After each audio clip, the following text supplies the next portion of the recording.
नमस्कार. लोकहित live news चॅनलमध्ये आपले सर्वांचे स्वागत. पाहूया यवतमाळ जिल्ह्यातील काही ताज्या घडामोडी. ब्राह्मणगाव येथील तेजमल गांधी कनिष्ठ विद्यालयातील विद्यार्थ्यांना महिला सुरक्षा अभियानांतर्गत सहाय्यक पोलीस निरीक्षक सारिका राऊत यांनी केले मार्गदर्शन. शनिवार दिनांक 1 फेब्रुवारी 2025 रोजी उमरखेड तालुक्यातील ब्राह्मणगाव येथील श्री तेजमल गांधी कनिष्ठ विद्यालयातील विद्यार्थिनी व विद्यार्थ्यांना महिला सुरक्षा अभियानांतर्गत मार्गदर्शन करण्याकरिता प्रमुख पाहुणे म्हणून उमरखेड पोलीस स्टेशनच्या सहाय्यक पोलीस निरीक्षक सारिका राऊत मॅडम ह्या उपस्थित होत्या. या कार्यक्रमाचे अध्यक्ष विद्यालयाचे प्राचार्य सादोडे सर होते. Bhubaneshwar Gawande sir, Devrao Chibde sir, Nandkumar Pimpalkar sir, Anil Pawar sir, पत्रकार विजय कदम, पत्रकार निळकंठ धोबे, पत्रकार सुभाष वाघाडे हे मंचावर उपस्थित होते. मंचावरील सर्व उपस्थित मान्यवरांनी स्वर्गीय देवराव पाटील चोंडीकर, स्वर्गीय श्री तेजमल गांधी, स्वर्गीय भाऊसाहेब माने, स्वर्गीय पंजाबराव माने यांच्या प्रतिमेचे पूजन केले. उपस्थित सर्व मान्यवरांचे पुष्पगुच्छ देऊन स्वागत करण्यात आले.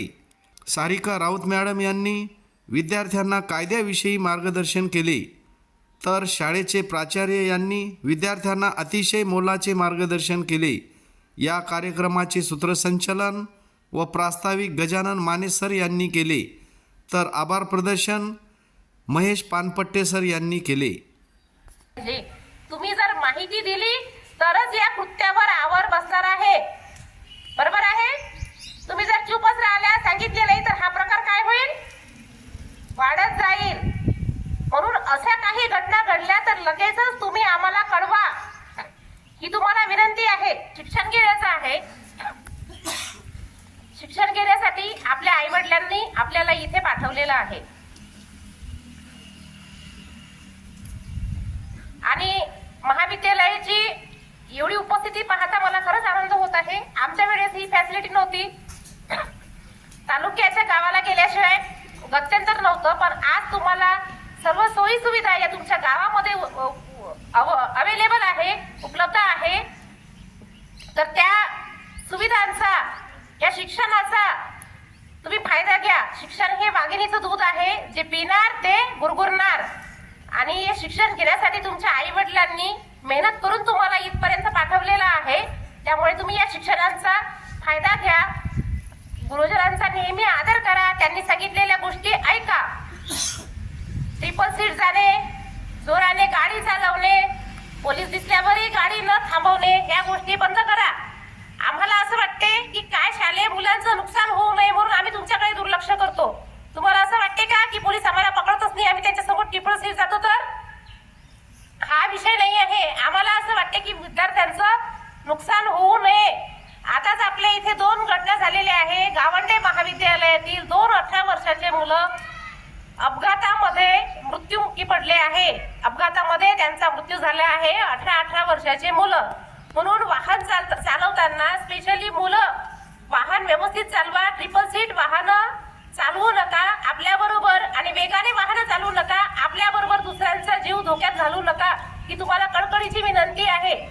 प्रशासन दुर्लक्ष करत आहे असं नाही आहे, तर प्रशासनाला तुम्हाला त्रास होऊ नये म्हणून आम्ही कारवाया करत नाही. कारवाया जर करणं चालू केलं तर तुम्ही परेशान होऊन जा. उमरखेड येथील पोलीस स्टेशनच्या उपनिरीक्षक सारिका राऊत मॅडम, सुभाष आपल्या गावचे ज्येष्ठ पत्रकार सुभाष वाघाडे बंधू, निळकंठ धोबे बंधू, विजयराव कदम बंधू, त्याचप्रमाणे आपल्या विद्यालयातील ज्येष्ठ शिक्षक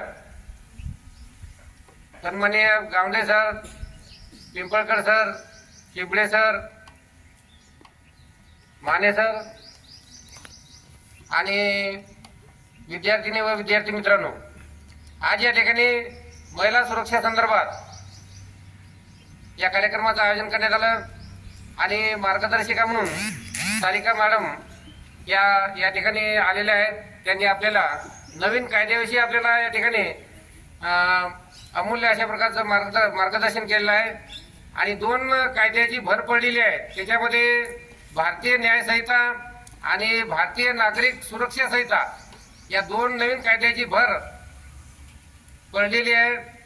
आणि विशेषतः मुलींच्या संदर्भात त्यांनी लैंगिक छळ म्हणजे काय हे अतिशय सोप्या शब्दात व्याख्या त्यांनी आपल्या इथं तुमच्या समोर स्पष्ट करून सांगितली आहे की तुमच्या मागे मागे कोणी येत असेल आणि तुम्हाला असं वाटत असेल की आपण असुरक्षित आहोत,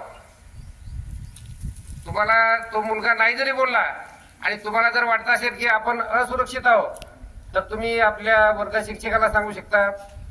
त्याचप्रमाणे आपल्या मॅडमला सांगू शकता किंवा या ठिकाणी तुम्हाला मॅडम पोलीस स्टेशनचे काही फोन नंबर देतील, त्या फोन नंबरवर तुम्ही कंप्लेंट करू शकता. आम्हाला न सांगता तुम्ही डायरेक्ट त्या फोन नंबरवर तुम्ही कॉल करून मॅडमला तुम्ही अशा प्रकारची आम्हाला समस्या आहे, तुम्ही डायरेक्ट त्या मॅडमशी संपर्क साधू शकता आणि ताबडतोब त्या गोष्टीवर आळा घातला जाईल. आज महाराष्ट्रामध्ये मुलगी असो किंवा महिला असो असुरक्षित